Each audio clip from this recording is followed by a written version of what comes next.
Damn it. Having a little bit of a problem with the device.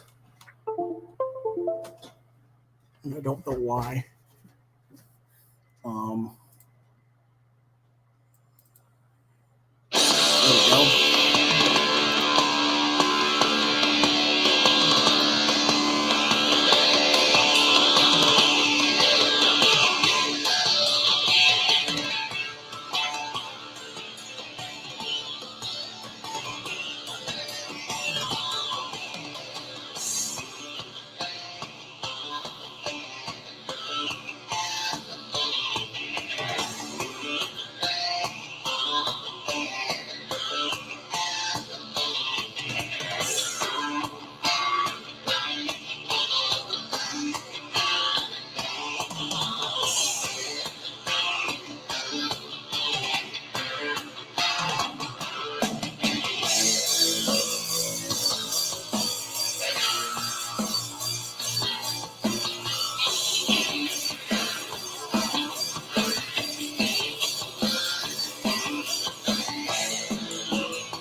Greetings and welcome to Quoth the Raven, Lewis Brett Raven for October 3rd, 2020, the Booktober Day 3 event. Hopefully, I will not have any more issues here. I don't know what's going on. Right before the show, I started having some technical difficulties. Hopefully that won't continue. Okay, be sure to hit the like and subscribe buttons on the YouTube channel for updates on new episodes. And today we're going to review 7 or 8 books. So let's go ahead and get started. But first, we have to get our questions in. We have a couple of questions for today.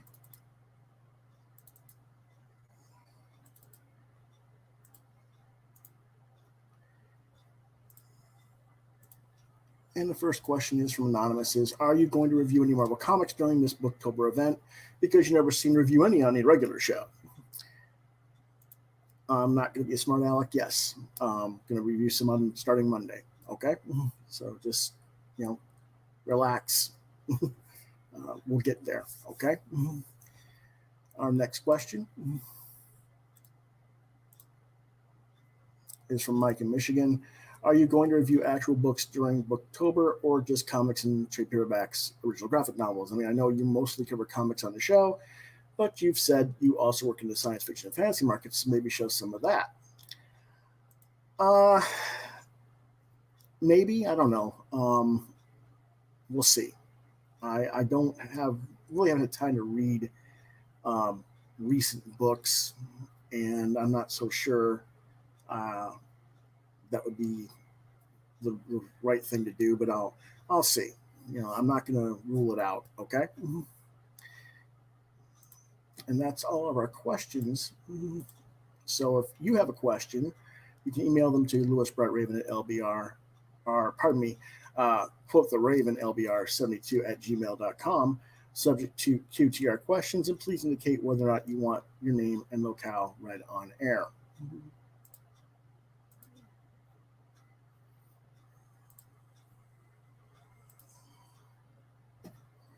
Okay, so we're going to go ahead right into the reviews now. We're going to start with Alienated, number 6 of 6. $3.99. Publishers, Boom Studios. Writer, Simon Spurrier. Artist is Chris Wildgoose. Colors by Andre May.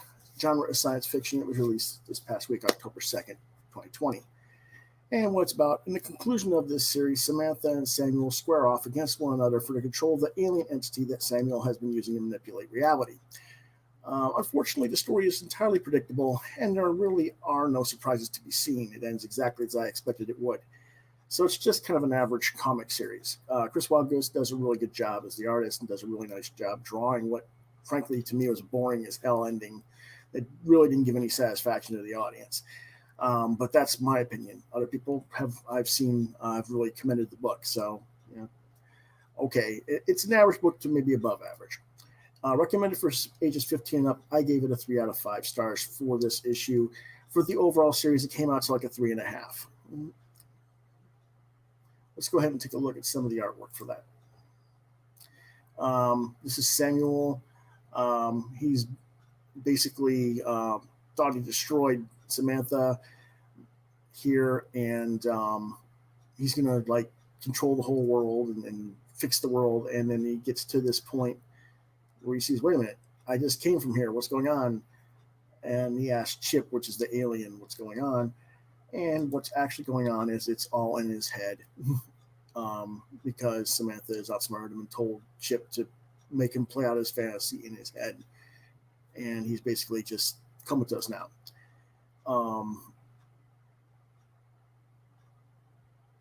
And so he's like, this Chip, the alien, is like, okay, well, I'll obey you now.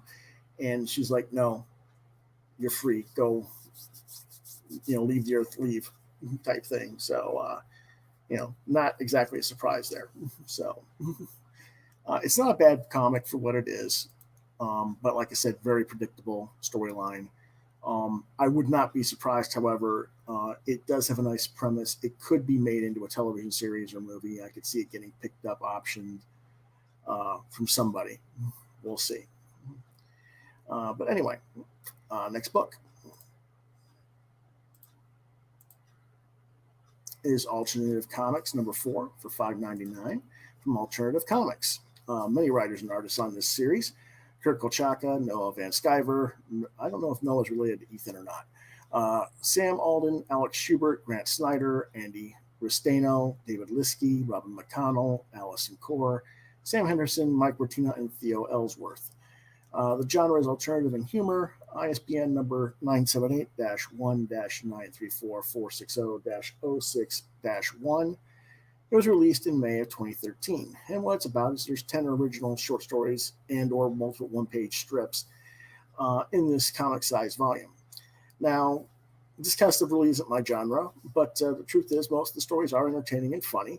I can't say there was anything I really had a complaint over, though I do wish the cover didn't have the topless female with the gun, which, as you can see, I did cover the boobage for the sake of protecting all you Facebookers out there who can't handle nudity. And so you can't just, So overall, it's above average product. It's recommended for mature audiences, and it's rated 4 out of 5 stars. Let's take a quick look at the art. This is Kurt Kolchaka. Am I alive? Sip some coffee. I may be hungover.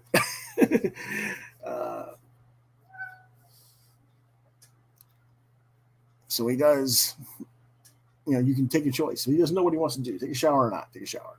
So he gives you 2 options. One is you go in the shower and it's not working. I think my soul is dead. Well, I got to do something to wake up. So I'm going outside, out in the cold, in a snowbank, and dump my head in the snowbank. I'm like, okay, that's, I've been there. I can remember that when I lived in Michigan many, many years ago, where you can't wake up in the morning, and that's what you do. You go outside and you stick your head in the snow. That'll wake you up. So that was kind of cute. Another page here. 1-page little thing, the Ultimate Superman tale. This is by David Liskey. And this, shows, the little thing about Jerry Siegel, being victimized, and Siegel and I can't think of his last name, but the creators of Superman basically not getting their just rewards for the Superman product when DC didn't pay them right in '75, and then years later, Siegel and Schuster, it's the shadow of Superman standing before their graves. Very poignant for a 1-page story. And then next to it, I think this is Grant Snyder's Buried Secrets of Yucca Mountain, Nevada. I used to live in Nevada, and I thought this was kind of cute too, because I'm familiar with the Yucca Mountain situation and everything, and I thought that was it was an amusing little 1-page strip for that. So that was kind of cute too. Like I said, overall, little funny little things there, and it's not too bad. I enjoyed it for what it was. Next one. The World is Made of Cheese, also known as the Applied Cartooning Manifesto. The publisher is the Center for Cartoon Studies. Writers and artists are by James Sturm and Mark. It's supposed to be Merrick Bennett, not Mark. So it's Merrick, M-A-R-E-K, Bennett. The genre is educational, and it was released in 2014. And what it's about is it's an exploration of the history of cartooning and its importance in world cultures. It discusses how we have limited our perceptions of the value of the art of cartooning and the effect that has had on both the creators who pursue the profession, but also upon our cultural structures and humanity as a result. It's an excellent work summed up in a very quick presentation of only 16 pages that hits the reader between the eyes and can start a real conversation between readers as to what we as an audience have missed or ignored in pursuit of the hobby of comics reading and what to do about it as an audience and how to better support the art form. I recommend this book for all, this little pamphlet for all ages, and I give it a 5-star rating. Let's take a quick look at some of the pages. I'll let you guys read along. If we make the mistake of valuing a cartoonist's worth only in terms of commodities produced and audiences built, then by this narrow definition, most cartoonists are not worth very much. This is a problem if you see cartooning as a career. Most traditional publishing models offer a few solutions. Hey, I got you a book deal, $3,000 advance. Oh, wait, it's going to take me 2 years to draw this book. I can't live on $3,000. Oh, actually, it's $2,550. I get 15%, says the agent. Your financial rewards are meager. Critical attention rarely hits critical mass. And the audience attention can be quick to click away, and that's very true. But the determined cartoonist carries on for the love of the medium. I'll table at conventions, woohoo! Your comic looks cool, $3 please, and they buy it. Now I only have to have another 200 sales a day and I'll break even. That's the truth. In search of sustainability, I'll do a Kickstarter. Work, pitch, promote, link. Yeah, maybe next month I'll have time to draw. That's true of social media crowdfunding. You're spending so much time that you're not drawing, you're not creating, because you're too busy at the computer marketing your book. As your age, illness, and life itself test youthful resolve, what if there are alternatives to this cartoonist treadmill? And there's all kinds of them, like things listed there.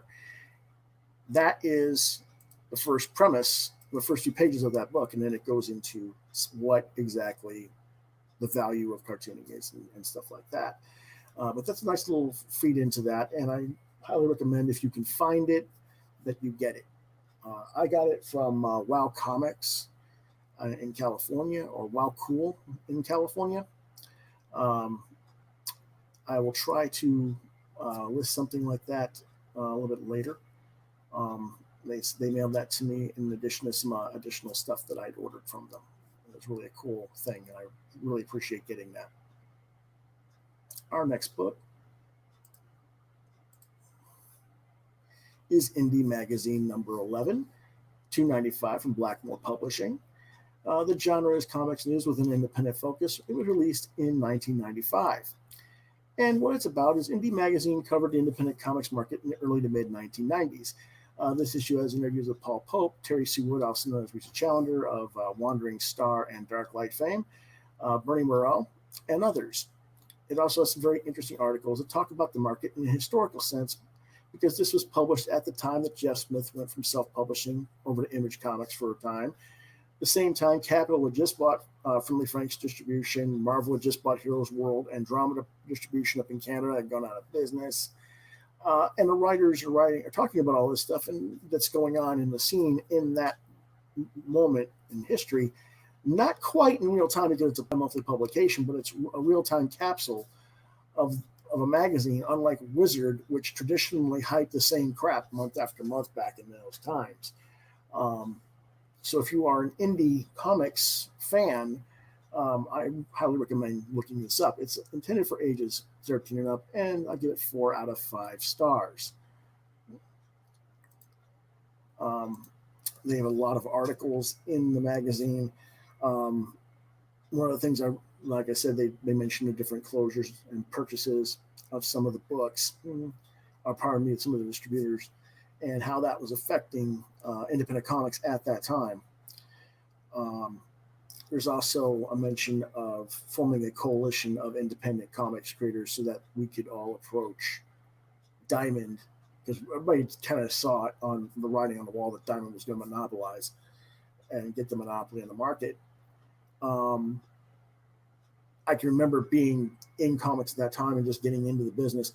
I can remember going to conventions and having these little clique groups that wanted to form these coalitions, and nobody could get your stuff together.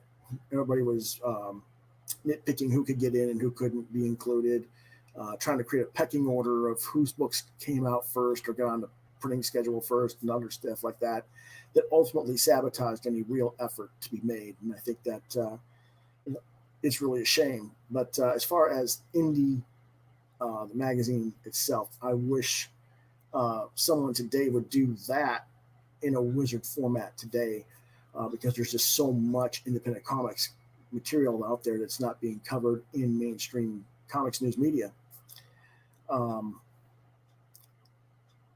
Between webcomics, crowdfunding, the underground, and fanzines, there's literally, I mean, you can easily do 200 pages a month of material with interviews and reviews of product. And you don't have to waste a third of your magazine on a price guide like Wizard did back in the 90s. Next book.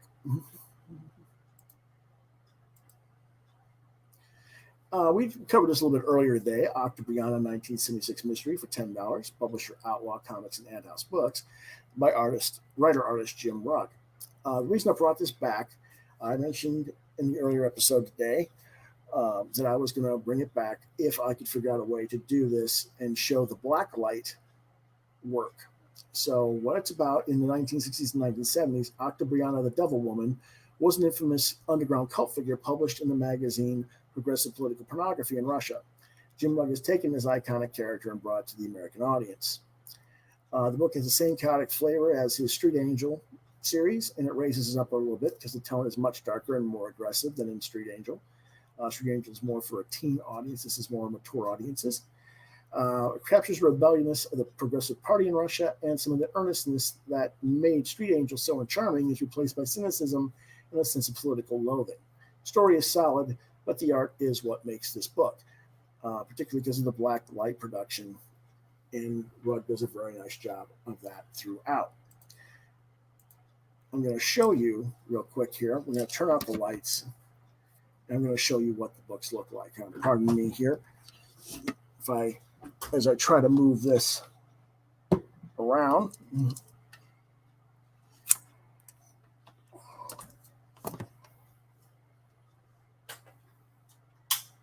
Okay.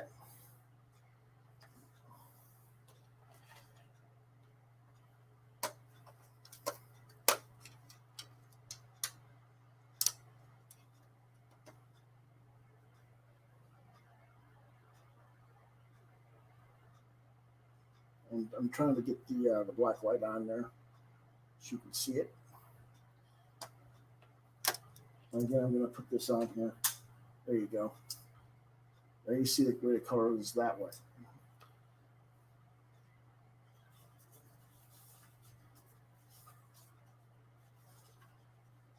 I'm trying to get to the actual pages that we did. Here we go.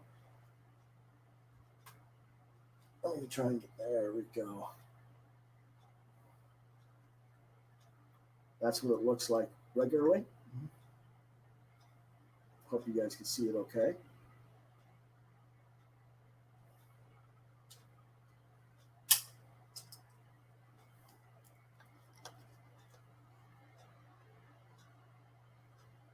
This is what it looks like with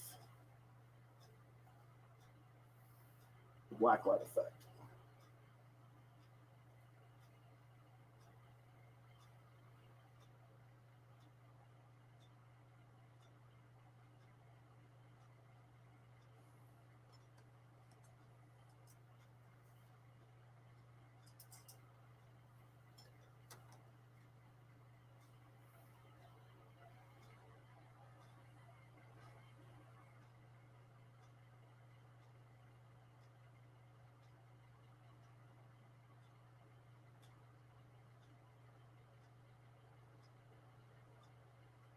And there you have it for the black light effect.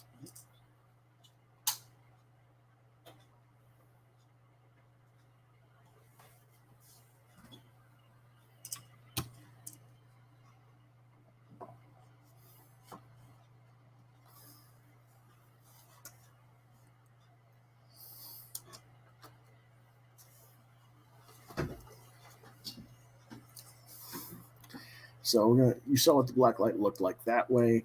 I'm going to show you the pages again, normal scan.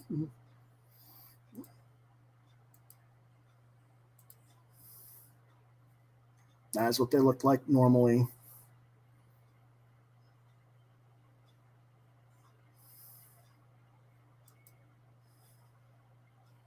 And if you saw what the difference, like the white in the puff of the burst of the cannon in this side turned blue in the black light.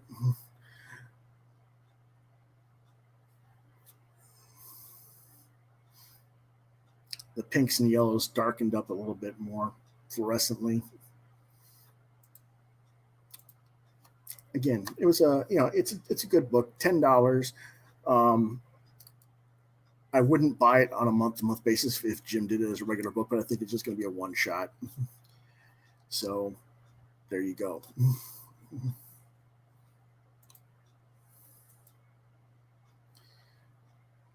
Now we're going to get to Starside, issues 1 through 3. Each one of them are $3.99. The writers are Dylan Klein and Lane Brettschneider. The artist and letterer is Jordan Chao. The genre is science fiction. It's been released from 2018 to September 2020. The latest issue they just started shipping it off their Kickstarter in print. It is released online regularly at StarsideComic.com.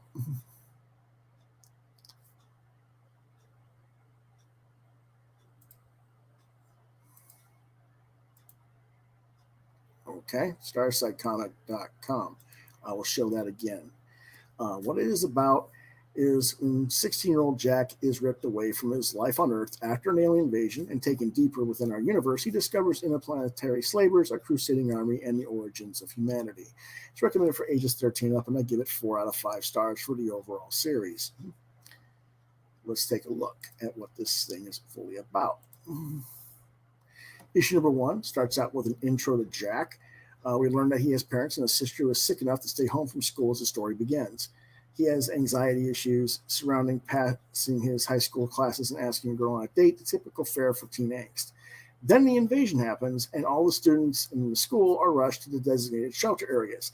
An alien breaches their locked doors, and Jack sees a teacher take a metal pipe to strike at it. Energy transfer happens, and the teacher seems to fry the alien electrically, and everyone is shocked. Book number 2 starts at this point, where the aliens then kill the teacher, and the students escape out another exit. Getting into the open area outside the school, Jack and his friend Reese are confronted by another alien. Reese tries to shoot the alien, but is killed in front of Jack, and Jack is captured and put aboard a ship and sent into space marked by the aliens on his hand with a device. Once he's in the transport ship, he meets other humans, some of whom have powers like his teacher did. Jack is befriended by one of these humans, a woman named Mary. Mary is the person on the right there with the little bubble between her hands. She and some other powered humans attempt to mutiny and take over the ship, but their attack fails and the ship crash lands on a moon, with Jack seemingly the only survivor, thrown away from the crash by Mary in a force field. That's what those little bubbles are, like a force field. And now he is alone on an alien world. What's next? Well, let's go to issue 3. In book 3, Jack makes it to some sort of alien spaceport or village, only he's being chased by one of those aliens, which has now been revealed to the audience that they're called Salvins. This is the race who invaded Earth. We are introduced to a young alien named Riggs. That's the character on the cover, which you're seeing the back of, who seems to be a scrappy youth, kind of a Han Solo smuggler thief type. Riggs helps Jack and kills the Salvin, mostly because the Salvin dissed Riggs and treated him like crap. And the pair agree to work together when Jack says he'll take Riggs to where the crashed Salvin ship is so that Riggs can salvage what he needs for his own ship. Overall, I'm enjoying the story, but I feel kind of sad that effectively, as Jack is in some part of the galaxy he doesn't know, and nobody knows of Earth, or seemingly knows what Earth is yet. It's implied we might not see the fate of the rest of his family. And while that's not necessarily important because we haven't seen the parents all in the comic, and his sister's only there in the very beginning of the story, I kind of guess I wanted to know what might happen with the sister. But it is what it is. It's not the end of the world one way or the other.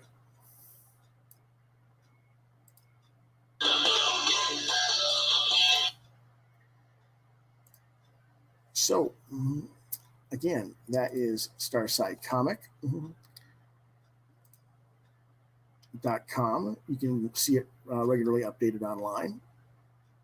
They do Kickstarter. I believe it's Kickstarters to release the print editions. And you can probably order books from them at the StarsideComic.com website. Let's take a little bit of a look at the interior art. This is where Jack and Reese escape in issue 2 and get confronted by one of the aliens. As you can see, Reese picked up a gun from a dead cop, and and Jack's like, I need to get home. I need to get back to my sister Abigail. And there's the alien right on top of them. Reese tries to shoot him, and the alien shoots him instead and kills him. And then Jack is subdued and taken to the ship.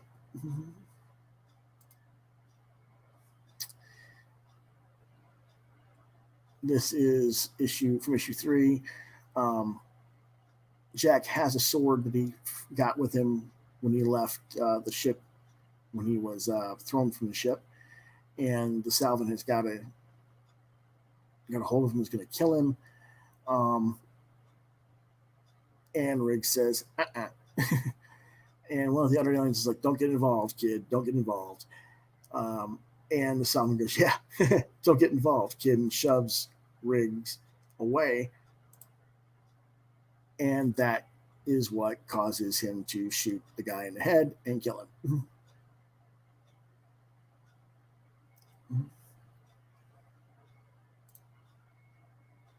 And now they are taking the Sylvan's body somewhere where it won't be found too easily.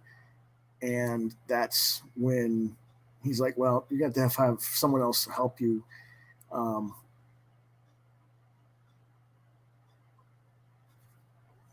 So they're having a conversation, and he basically says, I can help you get salvage stuff from the Salvins. He's like, oh, okay, well then we got a deal type situation. Work for me. So overall, give it a 4 out of 5. And good work, guys. I'm really happy that I was supporting that book on Kickstarter. And that is pretty much our reviews for the evening.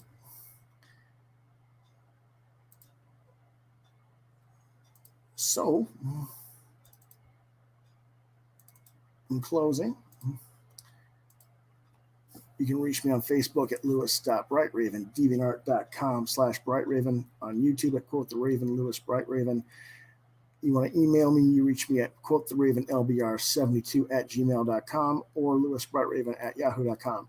The podcast, the regular Quoth the Raven podcast, usually airs on Thursdays at 9 p.m. Eastern Standard Time, but for the purposes of Booktober, it will be daily around 1 p.m. unless something comes up and I can't be online at that time.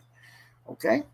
I want to say thanks to all of you who did watch, and, have a safe and festive rest of your weekend. We'll see you tomorrow, in which we will be reviewing the following books.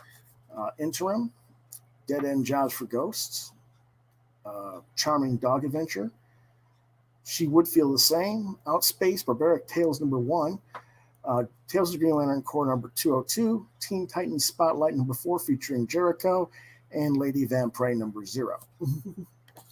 So quite a bit of stuff we'll be reviewing tomorrow. So we'll see you then. Okay?